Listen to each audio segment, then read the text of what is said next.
ang tekstong may pamagat na ang aming pamilya na isinulak ni Ginang Liberty R. Ragrario.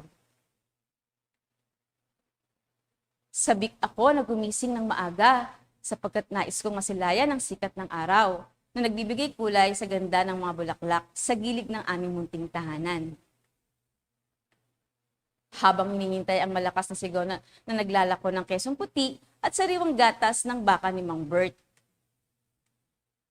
ay tinutulungan ko si ina na anihin ang mga sariwang gulay at prutas na nakatanim sa aming bakuran.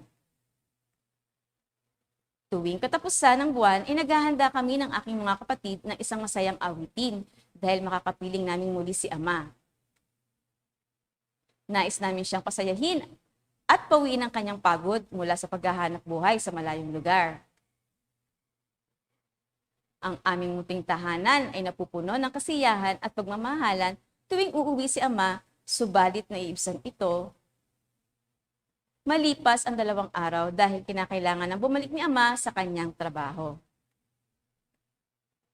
Isang araw, nakatanggap si ina ng isang tawag.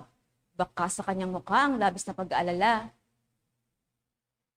Naaksidente si Ama sa pabrikang kanyang pinapasukan at kinakailangan dalhin sa ospital.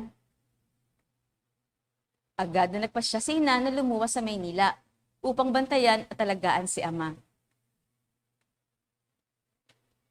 Makalipas ang ilang linggo, umuwi si ina at kinausap kaming magkakapatid.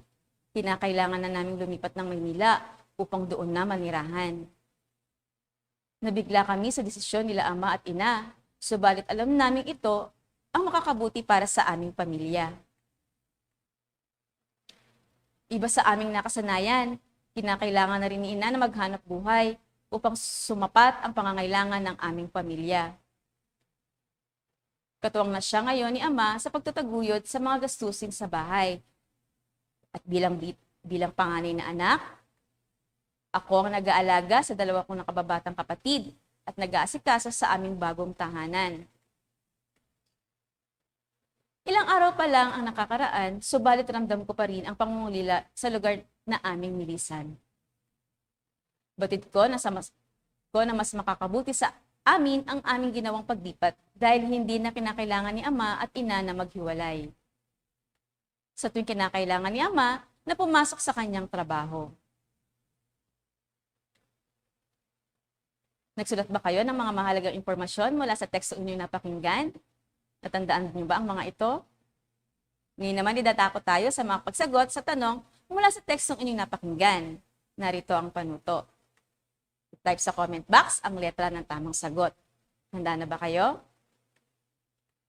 Para sa unang tanong, ano ang kinasasabikan niya paggising sa umaga? A. Pagsikat ng araw. B.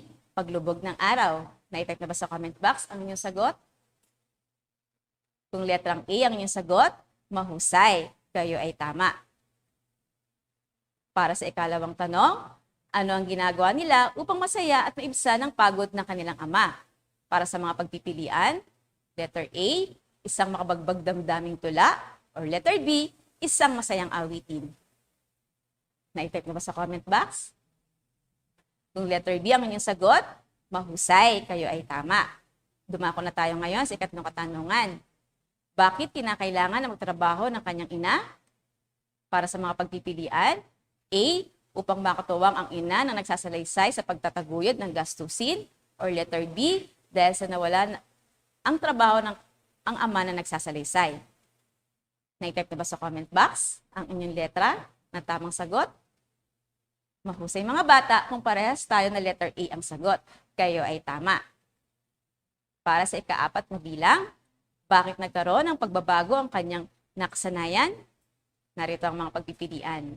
Letter A, nawala ng trabaho ang ama na nagsasalaysay. Or letter B, lumipat sila ng bahay at nagtrabaho na rin ang ina na nagsasalaysay. I-type sa comment box ang letra ng inyong sagot. Tingnan natin kung parehas tayo mga bata. Kung letter B ang inyong sagot, magaling. Kayo ay tama. At para sa huling bilang, bilang isang mag-aaral, paano mo haharapin ang sitwasyong inilahad sa tekstong inyong nabasa? Kung kayo ang nasa sitwasyon na nagsasalaysay, narito ang pagpipilian. Letter A, tatanggapin ang positibong pananaw. Or letter B, malulungkot sapagkat magkakaroon ako ng responsibilidad sa nakababata kong mga kapatid at sa bago naming tirahan. Alin ang inyong pipiliin? Letter A or letter B? Tingnan natin kung parehas tayo ng saloobin. Magaling mga bata kung ang sagot ninyo ay letter A. Tama na tanggapin ninyo ng may positibong pananaw anuman ang pagbabago. Ngayon naman ay babasahin natin ang mga lipo ng mga salita mula sa tekstong inyong napakinggan.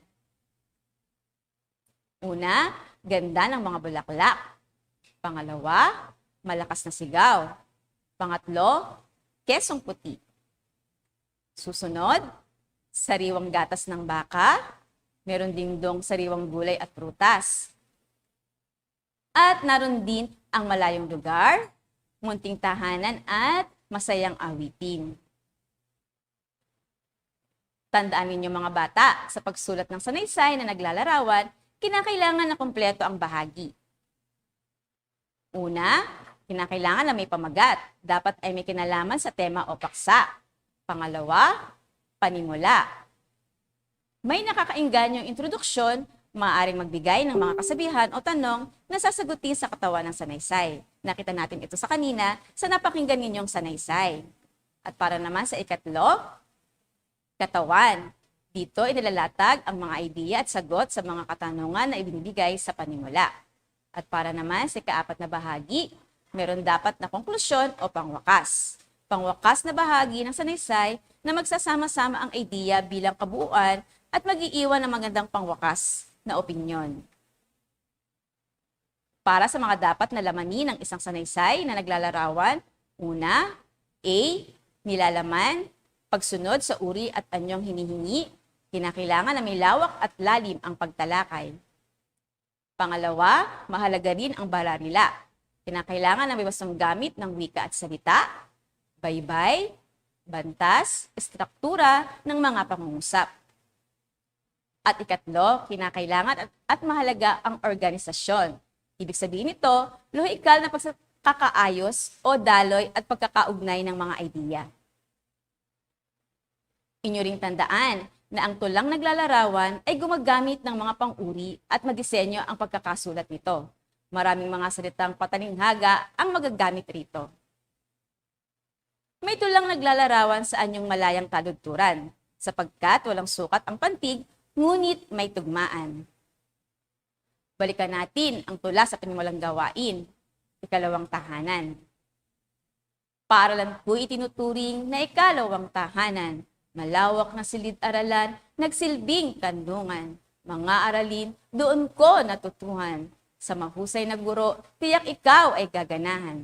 Kung mapapansin ninyo mga bata, sa unang saknong, inilarawan ko ang silid-aralan bilang malawak at ang guro naman ay mahusay.